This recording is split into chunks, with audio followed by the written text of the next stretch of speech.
大家平安，欢迎收听迦南之声，我是尤伯牧师，欢迎收听迦南之声。今天4月10号要分享的是权力使人堕落败坏，权力让人堕落败坏。我们要读士师记第9章1到6节。先来读今天的金句。他回到俄弗拉他父亲家里，在一块大石上把基甸的70个儿子，也就是他的兄弟们都杀了。但是基甸最小的儿子约坦躲起来，没有被杀。士师记第9章第5节。弟兄姐妹，这个他是在指基甸的妾亚比米勒，就是他的妾所生的亚比米勒。大部分的人或许都会觉得，出生在贵族或皇室家庭的成员一定会过着丰衣足食、快乐幸福的生活。然而呢，现实却没有想象中那么美好。迫于家庭背景的关系，这些皇室的孩子们，他们必须面对超过他们年纪所要承受的压力，甚至在本该四处玩乐的年龄，面临生死关头。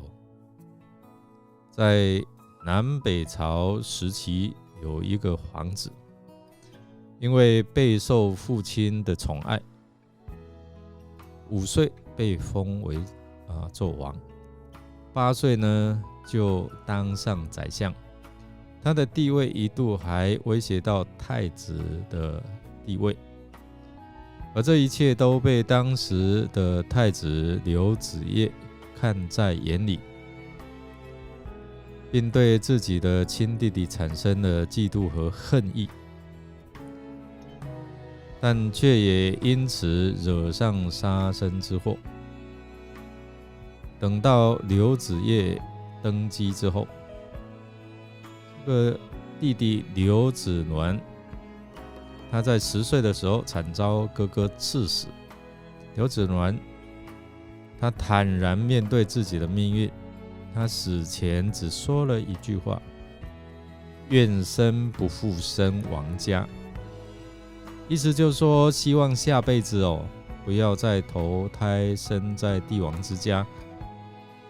这句话道尽无奈和心酸。基甸杀死米甸2个王之后，以色列人民对基甸说：请做我们的统治者，你和你的子子孙孙都做我们的统治者，因为你救我们脱离了米甸人。基甸表面上虽然拒绝做王的邀请，但是他恐怕还是想要当王，所以他的儿子这个事件的妾所生的亚比米勒，他的名字的意思其实就是我父亲是王。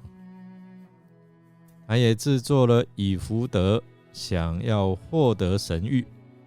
他的儿子更是实际上争夺着王位。亚比米勒的母亲是基甸的妾。过去以色列人娶妾的原因，上次我们已经有提到过，是为了生育孩子。但是呢，基甸已经有好多个儿子，所以亚比米勒他在基甸家中的地位不高，也不是合法的继承人，所以呢，他不甘心被轻视、被欺负，因此他寻求了母舅家的支持，心中打着做王的如意算盘。他跟他的父亲基甸不同，他从他的言语和行为当中，他都积极表现出他想要永权做王。所以呢，他就来到了示剑母亲的娘家，怂恿外祖父全家图谋夺权。亚比米勒对事件的乡亲说，自己比基甸的70个儿子更适合做王。亚比米勒不仅用鼓动的言论，也利用同乡亲人的情怀。经过亚比米勒的游说，他们从巴利比利图的庙里拿出了70块银子，给亚比米勒做政治现金。结果我们看到他用了这笔钱，雇用了匪徒，前往父亲的故乡俄弗拉，将同父异母的70位兄弟在一块磐石上杀死他们。所有的示剑人和米罗人联合起来，在示剑那棵神圣的橡树边立亚比米勒做王。为了巩固自己的势力和王权，亚比米勒竟然凶残地杀害了亲人。在约书亚记24章25到28节，约书亚带领百姓与神立约，把立约的内容写在律法书上，并且在圣所旁立了这块大石头。约书亚告诉他们，这块大石头是个证据，证明此刻是与上帝立约。那我们把这段的经文，今天我们所看的这段经文和约书亚记24章25到28节并排在一起，就能看出这两件事情有多大的讽刺。约书亚的权威将各支族聚集，挑战他们发誓不离弃上主，去侍奉别神。但是今天我们看这段经文呢，上主的名字连提一次都没有被提，如同当年所立的约，当远离上主，当人心刚硬悖逆，不肯认罪回转，一旦离弃上帝去侍奉假神，上帝必定在赐福之后转而降祸，把他们完全灭绝。祈求上帝来借此提醒我们，当我们的所作所为不会成为悖逆神心意的子民。我们来默想亚比米勒用残暴的方法取得王权，若使用错误的方法来满足自己的欲望，想想最后的结局会如何呢？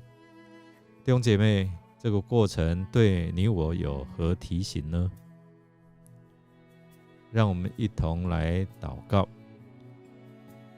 亲爱的主啊，求你赐给我们一颗谦卑顺服的心，不叫我们因着追求权力欲望而落入在道德的堕落败坏当中，帮助我们知道用自己的权谋夺取的权势不会长久，因为一切的权柄都是你所赐予的。让我们能够顺服在你的带领与赐福下。